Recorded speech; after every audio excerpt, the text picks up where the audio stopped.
Welcome to another Health News video news release brought to you by Health News. In today's news, we look at how chiropractic adjustments may have the potential to benefit lung function in patients with chronic obstructive pulmonary disease, COPD, who are older than 65 years.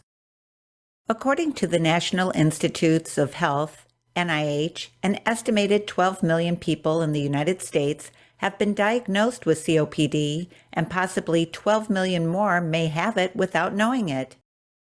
COPD is commonly diagnosed after the age of 45 and is usually considered a disease of the elderly.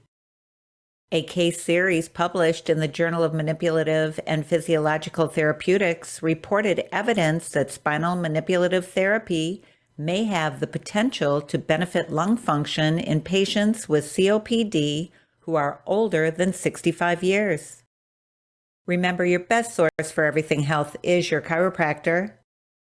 Visit your chiropractor regularly and make sure your nervous system is functioning 100%.